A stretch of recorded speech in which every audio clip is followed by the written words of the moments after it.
সবার প্রতি শুভকামনা জানিয়ে শুরু করছি এনটিভির নিমন্ত্রণে। আপনাদের সঙ্গে আছি আমি নুহাত সাওম। দর্শক, এনটিভি নিমন্ত্রণের আজকের আয়োজনে থাকছে সংস্কৃতি, এনটিভি অনুষ্ঠান সূচি ও আলাপন। প্রথমেই সংস্কৃতি।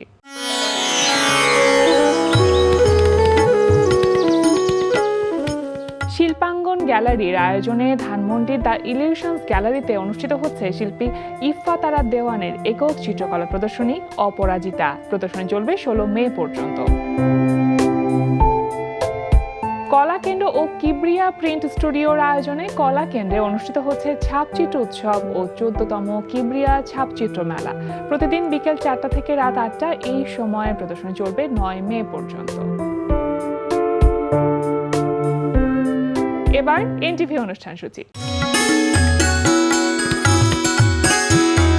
এবার জানিয়ে দিচ্ছি এনটিভির আজ রাতের বিশেষ বিশেষ অনুষ্ঠানগুলির সময়সূচি।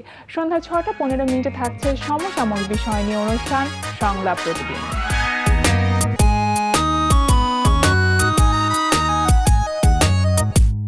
রাত 11টা 30 সরাসরি সম্প্রচার হবে টক শো এই সময়।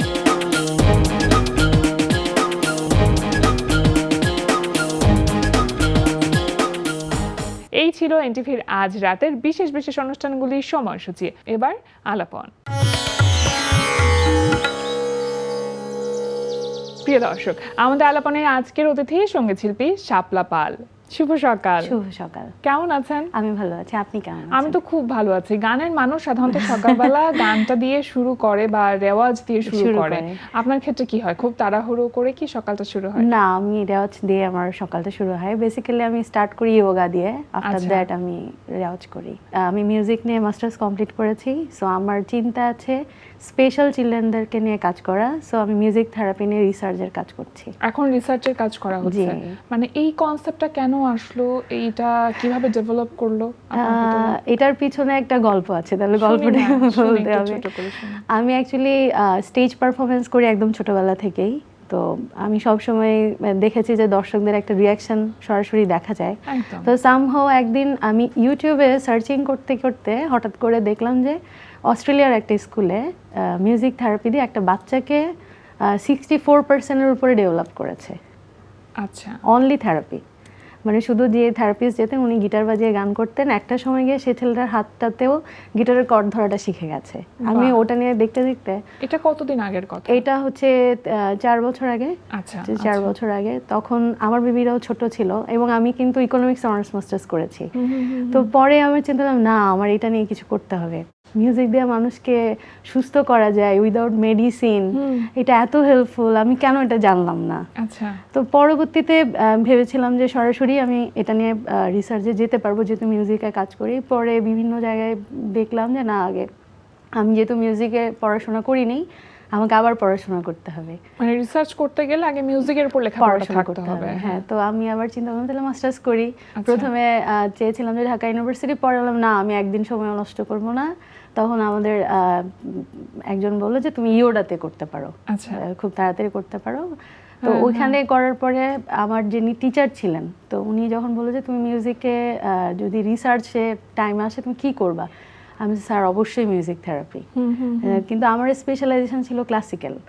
তো উনি বলছে এটা তো সম্ভব না, আমাদের দেশে তো এটা নিয়ে এখনো পড়াশোনা ওইভাবে রেডি হয়নি। আমি বলছি না স্যার, আপনাকে এটা আমাকে অ্যালাউ করতে হবে।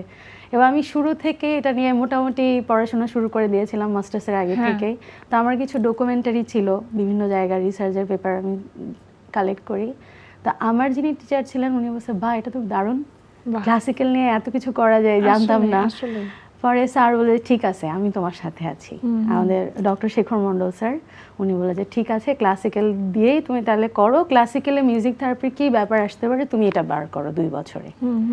সো আমি করলাম, করার পরে আমার রেজাল্টও সবার দোয়াতে ভালো এসছে। আসার পরে স্যার রিসার্চ করাটা এখনো চলছে রানিং মাস্টার্স। যে পথে কেউ হাঁটেনি সেই পথ তৈরি করাটা কঠিন অনেক। আমি বিপরীত দিকে চলছি আসলে। বই খুঁজে পাই না লাইব্রেরিতে গেলে, আমার খুব কষ্ট হয়, বাট আই এম ট্রাইং। এখন স্যার আমাকে তারপরে যে অটিজম ওয়েলফেয়ার ফাউন্ডেশনে নিয়ে যান, ওনার ছেলেও কিন্তু অটিস্টিক। আচ্ছা। তো ও যখন যেত ক্লাসে বলে তোমার ওকে দেখে কি মনে হয়, আমি বলছি, স্যার ও অনেক বেশি উদ্বিগ্ন, কিন্তু যখনই তানপুরা সাউন্ড আসে ও খুব চুপ হয়ে যায়। আচ্ছা।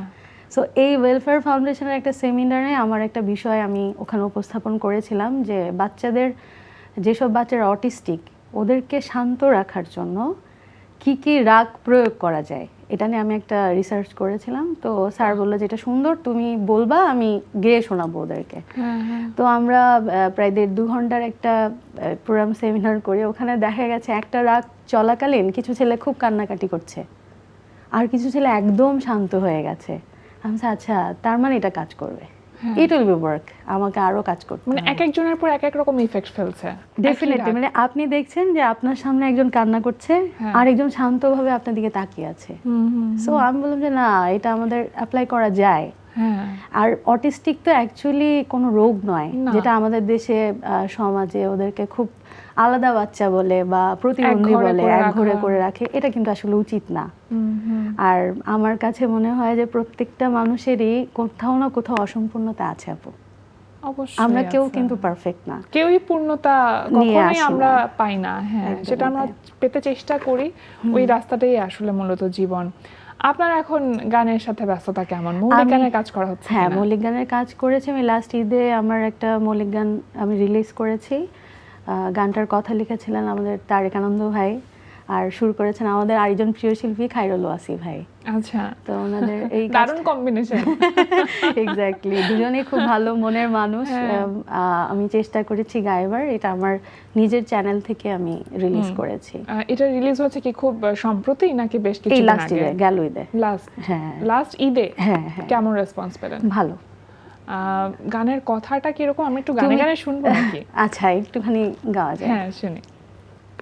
তুমি এসো শিশিরে ভেজা পায়ে, তুমি এসো হিম শীতল গায়ে, উষ্ণতায় জড়িয়ে নেব, ভালোবাসা ছড়িয়ে দেব তোমার দূর মনে, ভেজা ঠোঁটের কোণে। সুন্দর গান, অল্প করে শোনালেন, বাকিটা নিশ্চয়ই ইউটিউব থেকে শুনে নেবে মানুষ। এখন ইউটিউব একটা ভালো প্ল্যাটফর্ম কিন্তু না, মানুষের কাছে পর্যন্ত রিচ করার জন্য। কিন্তু আরেক দিক থেকে আমি বলবো যে একটু নেগেটিভিটি ব্যাপারও কাজ করে, কারণ এত গান রিলিজ হয়, সব গান তো শ্রোতাদের কাছ পর্যন্ত পৌঁছানো সম্ভব হয় না। ওই যে খুব বেশি পেয়ে গেলে মানুষ কোনটা ছেড়ে কোনটা শুনবে, অপশন বেশি থাকলে সমস্যা। এখানে চ্যালেঞ্জ ফেস করেন কিনা? চ্যালেঞ্জ তো অবশ্যই আছে, কিন্তু আমি আসলে এই কাজগুলোকে ওইভাবে দেখি না বা চিন্তা করি না। আমার কাছে মনে হয় যে আমি যদি সুস্থ চিন্তায় থাকি, তাহলে আমাকে যে শুনছে সেও সুস্থ ধারায় থাকবে। এখন অসুস্থতা সব দিকেই আছে, সেটা যে কোনো সেক্টরে আছে। আমরা যেখানেই যাই না কেন, কোথাও না কোথাও কিছু না কিছু প্রবলেম তো থাকেই। তো আমাদের সেক্টরেও প্রবলেম আছে। তো আপনি কিভাবে জিনিসটাকে গ্রহণ করবেন, নেগেটিভিটা বাদ দিয়ে পজিটিভটা নেবেন, সেটাই আমার কাছে মনে গ্রহণযোগ্যতা সম্পন্ন হয় আর কি। তা আমি ব্যক্তি হিসেবে মনে করি আমার গান যদি 5 জন শুনে বলে ভালো, তার মানে আমি কিছু একটা করেছি। আমার যে অনেক মানুষ শুনলেই যে আমার কাজটা ভালো হবে এমন কোনো ব্যাপার নেই, এবং আমি নিজের চেষ্টাই করছি, বাকিটুকু উপরওয়ালার ইচ্ছা। তা তো অবশ্যই। আপনার গানের সবচেয়ে বড় সমালোচক কে? মানে কে ফিডব্যাক দেয়, ভালো নাকি খারাপ, এবং সেই ফিডব্যাকটা আপনার কাছে খুব ম্যাটার করে? আমার হাজবেন্ড। আচ্ছা। বেশি ভালো বলে না বেশি খারাপ বলে? না, ও প্রতিদিনই আমার কোনো না কোনো ভুল ধরে, এবং আমি জানি সে ভুল ধরবে, এবং সেটা আমি এনজয়ও করি। আচ্ছা, মানে ভুলটা আপনি পজিটিভলি অ্যাকসেপ্ট করেন? আমি পজিটিভ থাকার চেষ্টা করি যে কোনো বিষয়ে। উনিও কি গানের মানুষ? না, পুরোই উল্টো জগৎ। আচ্ছা, আপনার গানের যে রুট সেটা হচ্ছে শাস্ত্রীয় সঙ্গীত বা নজরুল সঙ্গীত। হ্যাঁ, নজরুল সঙ্গীত। নজরুল সঙ্গীত নিয়ে কি কাজ করছেন, বা সেই গানগুলো নিয়ে আবার মানুষের সামনে আসা শ্রোতা দর্শকদের? আমি তো প্রতিনিয়ত আপু ইউটিউবে আমার গান রিলিজ করছি, চ্যানেলে কাজ করছি, কিন্তু আমার এখন বেসিকলি একটাই চিন্তা, মিউজিক দিয়ে কি করে মানুষকে ভালো করা যায়। আচ্ছা, মানে স্পেশাল চিলড্রেন যারা খুব এনজাইটিতে ভুগে, যেমন আপনি দেখবেন সম্প্রতি আমরা খুব এনজাইটিতে ভুগি, খুব তাড়াতাড়ি আমরা অস্থির হয়ে যাই। তো অ্যাজ এ মিউজিক থেরাপি নিয়ে পড়াশোনা করতে গিয়ে লাস্ট আমি দেখলাম যে না আসলে আমরা অনেক কিছু এত তাড়াতাড়ি নিজেদের মধ্যে গ্রো আপ করে নেই যেটা আমাদের জন্য না, আমরা ওটা নিয়ে কিন্তু অস্থির হয়ে যাই। আমাদের যা কিছু আছে সেটা নিয়ে কিন্তু আমরা হ্যাপি থাকতে চেষ্টা করি না, আমরা চিন্তা না পরে কি হবে, আমরা কেউ জানি না আমাদের ফিউচার অ্যাওয়ারনেস কি হবে, আমরা কি কেউ জানি কালকে আমার সাথে কি হবে বা একটু পরেই কি হবে। তো এইসব নিয়ে আমি মিউজিক থেরাপি নিয়ে কাজ করতে চাই। আর হচ্ছে স্টেজটা আমার ছোটবেলা থেকেই ছিল, এটা নিয়ে কাজ করতে চাই। প্রথম স্টেজে দাঁড়াবার অভিজ্ঞতা কেমন ছিল মনে আছে? মানে নিশ্চয়ই তখন অনেক ছোট ছিলেন। কোথায় সেটা? আমি প্রথম কাজ করেছিলাম আমার যখন 6 বছর বয়স, আমাদের চিটংয়ে বাংলাদেশ শিল্পকলা একাডেমিতে নজরুলগীতি পরিবেশন করেছিলাম। মনে আছে যে নার্ভাস ছিলেন নাকি? অনেক খুব বেশি নার্ভাস ছিল, আমি খুব excited কান্না করেছিলাম। আমার মামুনি বলেছে আমাকে যে আমি অনেক কান্নাকাটি করেছিলাম এবং আমাকে বলেছে যে তুমি যদি গাও তাহলে তোমাকে আমরা আইসক্রিম খাওয়াবো। কি গান গেয়েছিলেন সেটা? আমি শুকনো পাতা নূপুর পাই। তখনও নজরুল সঙ্গীতই ছিল আশ্রয়। আমরা তো ছোটবেলা অনেক ধরনের গান করি, কিন্তু আমার মামুনি ছিলেন হচ্ছে রবীন্দ্রসঙ্গীত গাইতেন ভীষণ। আমার এজন্য বাসায় রবীন্দ্রনাথের গান দিয়ে সকাল শুরু হতো। মামুনি সবসময় বাসায় তাই শুনতো। আবার বাবা ছিলেন পুরোনো দিনের গান শুনতেন। তো দুটো এনভায়রনমেন্ট মিলে কিন্তু কেন জানি আমাকে নজরুল গীতিটা বেশি টানতো। এটা কেন তৈরি হচ্ছে? আমি আসলে ওই যে বাধ্যবাধকতার জীবনে যেতে চাই না। রবীন্দ্রসঙ্গীতের তো একটা লিমিটেশন নোটেশন থাকে, মানে কিছু ইম্প্রোভাইজেশন করতে গেলেই ঝামেলা হয়ে যায়। যদিও এখন অনেকে কভার করছে, কিন্তু আমরা ছোটবেলায় আমাদের যারা শেখাতেন ওরা বলছে না তোমাকে নোটেশন ফলো করে একদম A to Z গাইতে হবে, মানে সেম টু সেম কপি করতে হবে, নিজের গায়কী জায়গাটা কম থাকতো। তো পরে আমি বলছি স্যার তাহলে নজরুল গীতি কেমন হবে, বা অন্য আমাকে ফোক গান দেওয়া হয়েছিল প্রথম দিকে। আচ্ছা, তো আমি বললাম যে আমি ফোক গান আমার মনে হচ্ছে না আমি গাইতে পারবো, কিন্তু শুনতে ভালো লাগে।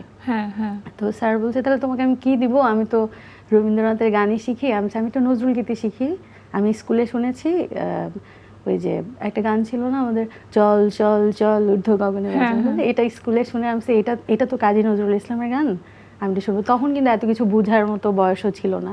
তো স্যার আমাকে প্রথম গান শিখিয়েছিলেন এইটা, শুকনো পাতে নূপুর পায়। তারপরে হচ্ছে আমি যার নূপুর, আমি না দারুণ, তো আসলে এখানে চেঞ্জ কিছু করা যায়। পরে চিন্তা করলাম যে না এটা যদিও বাসায়, ছোটবেলাতে আমার ভেবে এটা অবাক লাগছে যে ছোটবেলা থেকে আপনার ভেতরে এটা কাজ করতো যে নিজের ক্রিয়েটিভিটির জায়গাটুকু আমার লাগবে। নিজস্বতাটাকে বের করা চেষ্টা করতাম। এটা কিন্তু সাধারণত মানে সচরাচর আমি দেখিনি বা শুনিনি শিল্পীদের কাছ থেকে, কারণ শিল্পী হতে গেলে এই বিষয়টা সবচেয়ে ম্যাটার করে। গান তো সবাই গায়, কিন্তু শিল্পী কিন্তু সবাই হতে পারে না। আমি জানি না আমি শিল্পী হতে পেরেছি কিনা, বাট আমি চেষ্টা তো করছি। আমার বাবা আমাকে সবসময় একটা কথা বলতেন যে তুমি কাউকে ফলো করতেই পারো, কেউ তোমার আইডল হতেই পারে, কিন্তু কারো আইডল হতে না পারো, তোমার একটা নিজস্বতা তুমি দাঁড় করিয়ে পৃথিবী থেকে যাওয়ার চিন্তা করবা।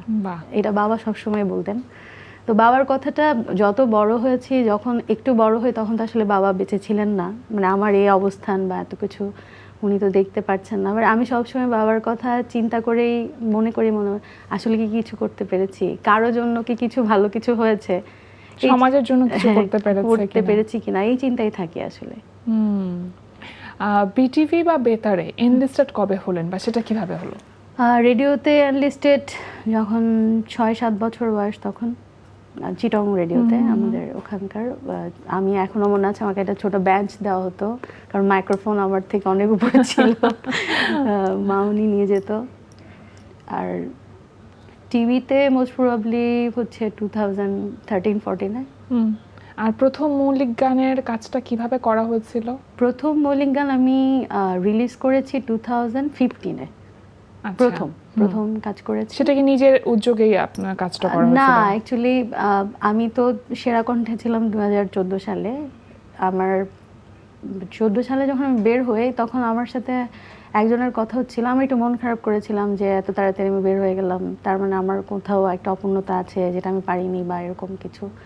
পরে আমার হাজব্যান্ড দ্যাট টাইম, ও আমার ফ্রেন্ড ছিল বেসিক্যালি, সো আমাকে বলছে দেখো এত মন খারাপ করার কিছু নাই, যেহেতু তুমি কাজ করছো তুমি একটা মৌলিক গান করো, আমার একটা পরিচিত আছে তার সাথে কথা বলছি। আমি আচ্ছা ঠিক আছে, এই গানের কথা কি হয়। তো গানের কথা শুনে বলছে, আমি আচ্ছা চলো গাই। ওইভাবেই শুরু। এরপর থেকে মানে প্রতিটি ব্যর্থতা যে নতুন একটা দুয়ার খুলে দেয়, ব্যাপারটা অনেকটা এরকম না?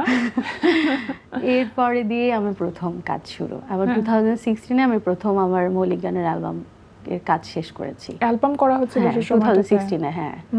বড় দুঃসময়ে আমি ওই যে দুঃসাহসিকতার মানে অ্যালবামের শেষের দিকে মানুষ যে সময়টাতে আসলে অ্যালবাম ছেড়ে সবাই ডিজিটাল প্ল্যাটফর্মের ইন করছে সেই সময়টাতে। হ্যাঁ, আমি বলেছি না আমার একটা অ্যালবাম লাগবে। সেই গানগুলো কি এখন ইউটিউবে খুঁজলে হ্যাঁ, পাওয়া হ্যাঁ, যাবে? হ্যাঁ, হ্যাঁ। শুধু একটা গানই আমি সিএমবির সাথে আমার হয়েছিল, আমার বিনয় করিগোপিয়া এই গানটা, আর বাকি 5টা গানই আমি আমার ইউটিউব চ্যানেল থেকেই রিলিজ করেছি পরবর্তীতে। প্রথমে স্বপ্নতরী যে অ্যালবামটা ছিল আমার, ওটার সাথে আমাদের সাথে কাজ হয় হচ্ছে প্রোটিউনের সাথে। প্রোটিউনের দাদা বলছে যেহেতু এখন সবাই ডিজিটালি প্ল্যাটফর্মে কাজ করছে, আমাদের অডিও জুক বক্সে থাক, তুমি প্রত্যেকটা গান একটু করো, ভিডিও করে করে দাও। আমি বলছি কি বলেন দাদা? বলছে হ্যাঁ ভিডিও করে করে দাও। পরে বিনয় করিগো নিয়ে কথা হলো সিএমবির সাথে, সিএমবি বললো যে আমরা এটা একটু ভালো মতো ভিডিও চাই। আচ্ছা, এখন সবাই ভিডিওতে ব্যস্ত মিউজিক থাকে, ভিডিও যাচ্ছে সবাই। তো এই দ্যাট টাইম তখন বিনয় করিগোপিয়া দেওয়া হওয়ার পরে চিন্তা করলাম এটা এত সাড়া পাচ্ছি, তাহলে কেন আমার চ্যানেলে করলাম না? আচ্ছা, মানে একটা আফসোস, ওই যে বলে না যে হারিয়ে ফেলার পরে একটা আফসোস।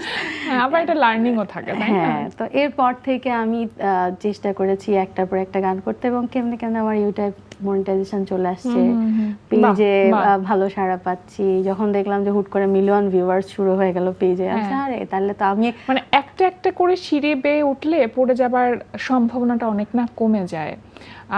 আপনার এখন পর্যন্ত মৌলিক গানের সংখ্যা খুব 19টা। আচ্ছা, এমনি সামনের দিনগুলোতে কি কাজ করার ইচ্ছা আছে? কারণ আপনি নিজে এখন গান কম্পোজ করছেন, লেখা হচ্ছে কিনা আমি জানি না, যদিও লেখা হচ্ছে। অ্যাকচুয়ালি কম্পোজিশন একটু এখনো মনে হচ্ছে না আমি এখনো অভিজ্ঞ হতে পারিনি। অনেকগুলো কাজ করি, রেকর্ড করি, নিজেই হোয়াটসঅ্যাপে রেকর্ড করে রেখে দিই, পরের দিন মনে হচ্ছে না এটা ভালো হয়নি, আর একটু ভালো করবো, এটা ডিলিট করে দিই। প্রতিদিন ফাইন টিউনিং করা। ফাইন টিউনিং সেটা শুধুমাত্র নিজের জন্যই করা হচ্ছে নিজের এখন জন্য আপাতত। প্রথম কাজটা আমি আমার চিন্তা আছে নিজের জন্য করা, এর পরে যদি মনে করে সবাই যে আমি কিছু পারছি তাহলে আমার চেষ্টা আছে। সেটা দর্শক বা শ্রোতা যারা রয়েছেন তারাই বলে দিবেন। আগামীতে কি চিন্তা আছে? আগামীতে মিউজিক থেরাপি নিয়ে কাজ করার চিন্তা প্রথমত। সেকেন্ড হচ্ছে আমার চিন্তা থাকবে নিজের গানকে আরো বেশি প্রতিষ্ঠিত করা। সেটা কি মানে বাংলাদেশেই করতে চায় না দেশের বাইরে সেটার জন্য কাজ করা হবে? না, আমার দেশের বাইরে থেকে অলরেডি 2টো গানের কলকাতা থেকে আমার করা হয়েছে। এই যে আমার ঘরে শ্রাবণ ঝরে, বৃষ্টি পায়ে, এগুলো সব আমি কলকাতা থেকেই করে এসেছিলাম। আচ্ছা আচ্ছা। তো আমি করছি বোথ অফ সাইড, যেখান থেকেই ভালো সুযোগ আসে আমি অবশ্যই, যদি আমার পছন্দ হয়। অনেক অনেক ধন্যবাদ আপনাকে। প্রিয় দর্শক, আমরা চলে এসেছি অনুষ্ঠানের শেষ প্রান্তে। অনুষ্ঠান সম্পর্কে আপনার মতামত জানাতে মেইল করুন ntvnimontrone@ntvbd.com। বিশ্বের যে কোনো প্রান্ত থেকে যে কোনো সময় এনটিভি নিমন্ত্রণে দেখতে ভিজিট করুন আমাদের পূর্ণাঙ্গ ওয়েব পোর্টাল www.ntvbd.com। এছাড়া এনটিভি সব জনপ্রিয় অনুষ্ঠান ও খবরের আপডেট পেতে ভিজিট করুন আমাদের ইউটিউব চ্যানেল ও ভেরিফাইড ফেসবুক পেজে। সবার মঙ্গল কামনায় আজকের মতো এখানেই শেষ করছি। সবাই ভালো থাকুন, সুস্থ থাকুন, সুন্দর হোক আপনার প্রতিটি মুহূর্ত।